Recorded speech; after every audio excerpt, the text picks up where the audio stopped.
Welcome back to Reading with Miss Michelle. Today we're going to read The Berenstain Bears and the Slumber Party, written by Stand and Jan Berenstain. If you have a copy, go get it so you can read along with me.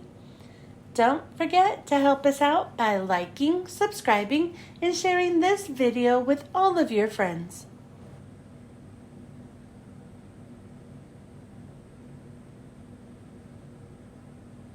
One of the most interesting things about a telephone is that when it rings, you don't know who's calling until you answer it.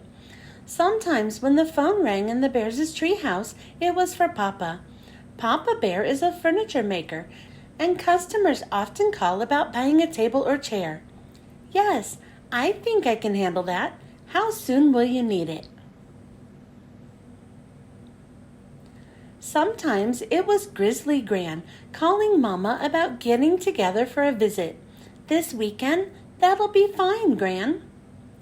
When the call was for Brother Bear, it was usually Cousin Freddie with a question about homework. The fifth problem? I got 6.5. What did you get? When it was for Sister Bear, it was almost always her best friend Lizzie Bruin. For you, sister, it's Lizzie. And Lizzie almost always had some big idea. A tea party for all their stuffed animals, going to the attic and dressing up in grown-ups' clothes, or organizing a sorority and using Farmer Ben's old chicken coop as a clubhouse, with permission, of course. It's okay with me, but I think I should warn you. P.U. But today, Lizzie was calling with her best idea yet.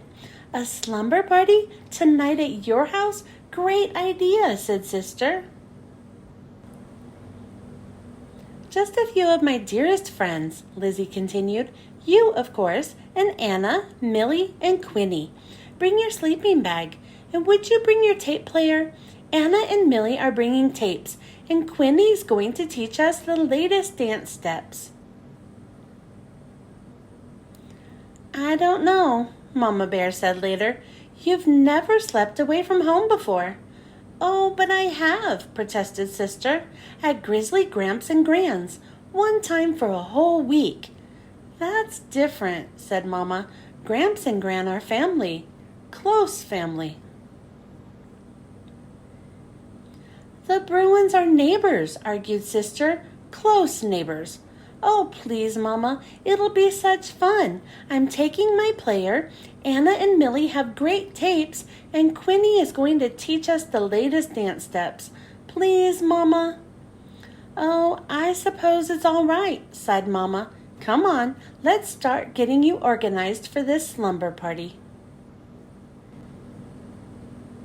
You know, she said as she checked out Sister's sleeping bag, it still had some leaves stuck to it from a family sleepout.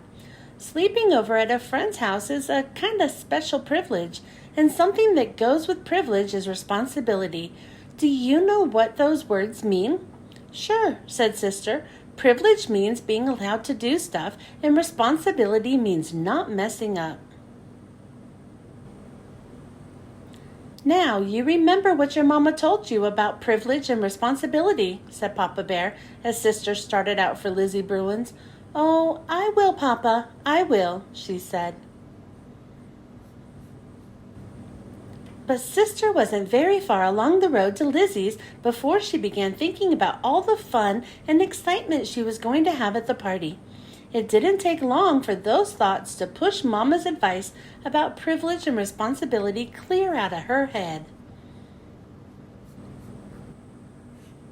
Another interesting thing about telephones is that they help news to travel fast, especially news about parties. Anna told her other friends about the slumber party, and they told their friends. Millie did the same. Pretty soon, cubs from all over the neighborhood were calling Lizzie and asking if they could come to the party. Sure, she said, but bring some popcorn or soda. We don't want to run out. Too Tall Grizzly didn't hear about the party by phone. He heard about it when he and his gang went to show Quinny his new boombox. A slumber party? He said to his pals. Sounds like fun. How are we going to get invited to a girls' party? Asked one of them. We're not going to get invited, stupid, said Too Tall. We're going to crash, boombox and all. Later, when the rest of the bear family had settled down for a quiet evening at home, Mama Bear sighed and said, I'm sure she'll be all right. Of course she will, said Papa Bear, looking up from a magazine. After all, Mama said, Sister is a well-behaved little cub, and Mr. and Mrs. Bruin have a lovely, well-run home and are responsible, careful parents. No doubt about it, said Papa, going back to his reading.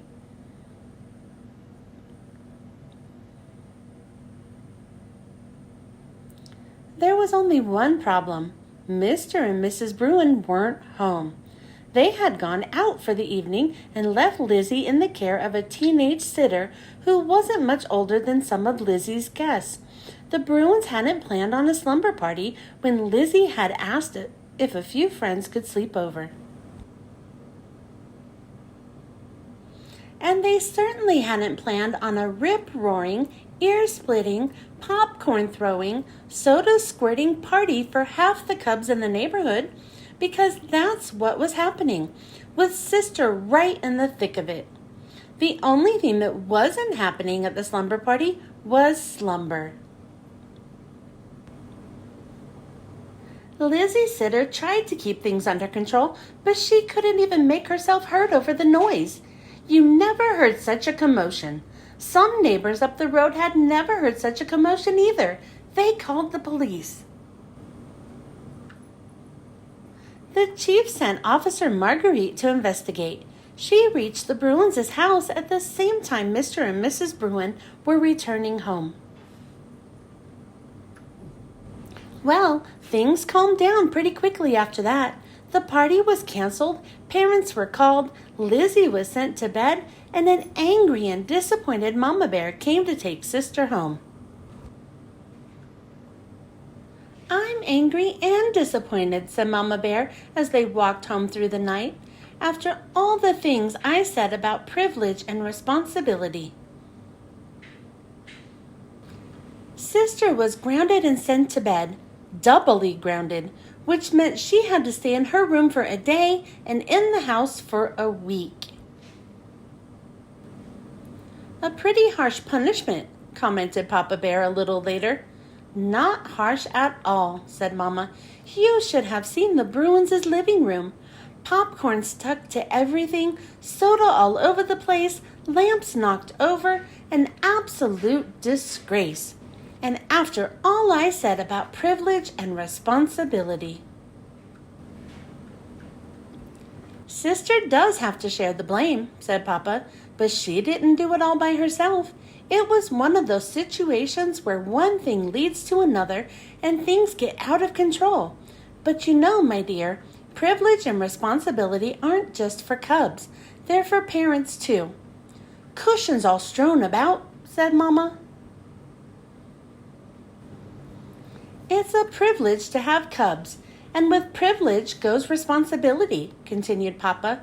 So we're partly to blame, too. When Lizzie invited Sister to the slumber party, it was our responsibility to call the Bruins. If we had, we'd have found out that they were going to be out for the evening, and the whole thing would have been nipped in the bud. Said Mama thoughtfully. The next morning, she canceled the grounding and took Sister over to the Bruins' to help clean up. Anna, Millie, and Quinny had come to help too.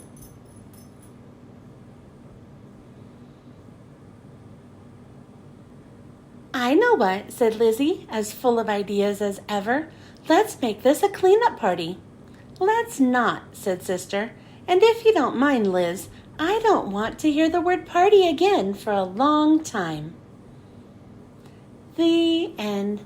Thanks for joining me. I hope you enjoyed listening to this book, and I hope you were able to read along with me. Don't forget to help us out by liking, subscribing, and sharing this video with all of your friends. I hope you join me next time.